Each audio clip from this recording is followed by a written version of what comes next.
안녕하십니까. 형사전문 변호사 최한결입니다. 오늘은 성범죄 중 성매매 다음으로 가장 많은 건수가 발생하는 강제추행죄에 대해서 실제 사례를 소개하면서 알아보고자 합니다. 강제추행죄는 피해자가 일반적으로 볼 수 있는 정상적인 판단을 내릴 수 있는 온전한 상태가 아닌 거부가 불가능한 상황을 악용함으로써 성적 피해를 불러오는 유체의 접촉을 행하였을 때 받게 되는 죄인데요. 보통 이성이 같이 술을 마신 후 만취를 하여 본인의 몸을 제대로 조절하지 못하는 상황에서 그 상대방의 몸을 만지거나 키스를 하는 등의 행동이 본 범죄의 대표적인 사례입니다. 해당 죄의 법정형은 징역 10년 이하 또는 1,500만 원 이하의 벌금, 그렇게 좀 꽤 중형에 처해지는 구성 요건인데요. 본죄의 경우에 성범죄에 속하기 때문에 벌금형이라도 선고를 받으면 그 신상 정보를 국가기관에 매년 업데이트를 해서 올려둬야 합니다. 그렇기 때문에 전과가 있거나 혐의 대응을 잘 못할 경우에 신상 정보 공개 처분까지 받을 수 있어서 사회에서 정상적인 활동을 할 수 없게 됩니다. 나아가 만약 피해자가 10대인 상황이라면 처음부터 구속수사가 이루어지거나 교도소 수감형을 받을 확률이 높아지기 때문에 피의자는 법률가를 통해서 자신의 혐의를 방어할 수 있도록 법리 검토와 사실관계 분석을 사전에 해야 됩니다. 실제 있었던 사건인데요. 정말 친화력이 좋은 성격을 가진 그 A씨는 모임에 자주 출석을 해서 친목을 다지는 그런 이제 캐릭터였습니다.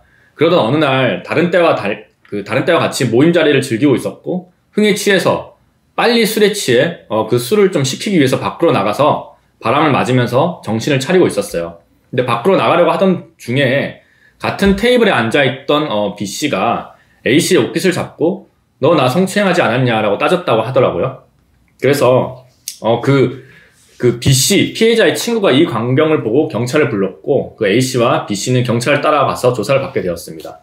경찰 측은 상점의 양해를 얻어서 감시 카메라 영상을 되돌렸지만 그 A씨가 그 피해자 B씨의 뒤를 지나갔다는 것 외에는 더 이상의 사실관계는 나오지 않았습니다. 그 가해자가 피해자가 앉아있던 자리를 지나간 직후에 이렇게 피해자가 가해자를 상대로 혐의를 묻는 장면 말고는 특별하게 두드러진 증거를 잡기는 어려웠고요. 그리고 양측의 진술만을 통해서 사건이 진행되는 상황이었습니다. 그래서 피해자, 가해자 모두 내 주장이 옳다라고 주장을 했고 결국 재판까지 가서 혐의 여부를 확인하게 되었습니다. 1심에서 피해를 입은 B씨가 주장하는 입장이 전체적인 측면을 봤을 때 타당하다고 보여진다. 그리고 피해자는 초반 조사 때부터 일관성이 있었다라는 점을 들면서 1심 재판부는 그 가해자에게 유죄를 선고한다는 결론을 내었고요. 그리고 피해자의 진술, 그리고 몰래카메라 영상이 일치하는 것, 그런 것도 여러 가지 증거가 될 수가 있다는 게 법원의 판결이었습니다. 그리고 그 가해자가 범죄를 행하였다는 점을 인정하지 않고 반성하는 태도도 보이지 않아서 초범이긴 하지만 실형을 선고하고 그 다음에 법정에서 곧바로 수감을 해야 된다고 판결한 것이었는데요. 1심 재판 직후 이제 구속이 된 가해자 A씨는 법조인의 협조를 얻어서 항소심을 준비하게 되었습니다. 결국 그 2심에서 일단은 열심히 싸웠고 1심에서 일단 유죄가 나온 상황이기 때문에 신중하게 대응을 했고 결국에 대법원에 이르러서 이제 그 B씨는 가해자 A씨는 무혐의라는 결론을 얻게 되었습니다.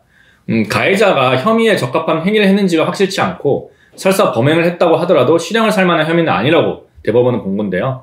결국 오랜 기간의 공판을 거쳐서 강제추행죄 무혐의가 나왔는데 가해자의 사안은 초동 진술 당시 만취해서 적법한 진술이 어려웠고 술에 깬 뒤에 번복되는 진술을 행해서 신뢰성이 부족하다는 이유로 오랜 기간에 걸쳐서 강제추행죄 무혐의 처분을 받게 되었습니다.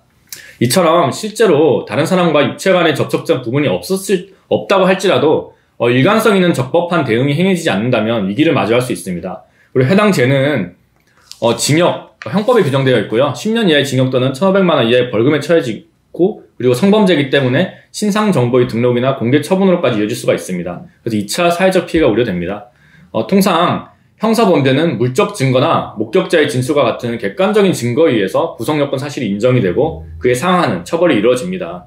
그러나 그런 물증을 요구하는 것은 성범죄라든지 아니면 강제추행죄에는 강력하게 요구할 수 없습니다. 왜냐하면은 손으로 몸을 만지거나 입술을 댄 것만으로는 신체적 흔적이나 여러 가지 증거가 남지 않고 설령 그러한 흔적이 남아있다고 하더라도 사건 당시에 피해자가 심신상실이나 항거불능의 상태임을 증명을 해야 되는데 그 사실을 완벽하게 알 수 있는 거는 피해자가 유일하기 때문이에요. 또 이러한 범죄가 일어난 대다수의 장소는 제3자가 없고 가해자와 피해자만이 존재하는 곳일 때가 굉장히 많고, 피해자는 술에 만취하여 자고 있는 상황이기 때문에 사건 당시를 정확하게 기억하지 못하는 경우가 많습니다. 따라서 피해자가 다소 잘못된 방향으로 사건을 복귀하거나 사건 전후가 명확하게 말하지 못한다고 하더라도 전반적인 취지가 흔들리지 않는다면 그 가해자 측은 어쩔 수 없이 처벌을 받게 됩니다. 이처럼 술을 먹은 상황에서 상대방과 키스를 하거나 성적 접촉을 함으로써 이 강제추행죄로 기소가 되었다거나 재판 시 유죄 판결을 받는 그런 사례가 굉장히 많이 발생하고 있습니다. 그리고 이러한 범죄는 특성상 피해를 입은 피해자 측이 내가 심실상실 상태에 빠져 있음을 전제로 하는 것이기 때문에 사건 당시에 추행 행위를 정확하게 기억을 하지 못하거나 설명할 수 없다고 하더라도 전체 취지에 크게 다르지 않으면 법원은 피해자의 진술을 그대로 인정을 하고 가해자에게 그대로 유죄를 선고하는 경향이 많습니다. 그렇기 때문에 경찰이나 검찰은 수사 단계에서 기소되기 전에 네가 혐의를 수긍한다면은 내가 기소유예 처분을 내리겠다고 유혹하는 이들이 굉장히 많습니다. 그러나 기소유예 처분 여부는 실제 사실 사건을 정확하게 분석을 해서 피해자의 처벌 의사가 유지되고 있는지에 따라서 달라질 수 있기 때문에 무턱대고 혐의를 인정하거나 피해자에게 사과를 해서는 안 됩니다. 그렇기 때문에 억울하게 오인을 받아서 혐의를 마주한 경우에는 법률 전문가의 조력을 받아서 그 사안 자체를 자세하게 판별하고 그에 맞는 대처를 진행을 해서 강제추행죄 무혐의 판례처럼 긍정적인 결론에 도달할 수 있도록 노력하시기를 권해드립니다. 이상 최한결의 변호사였습니다.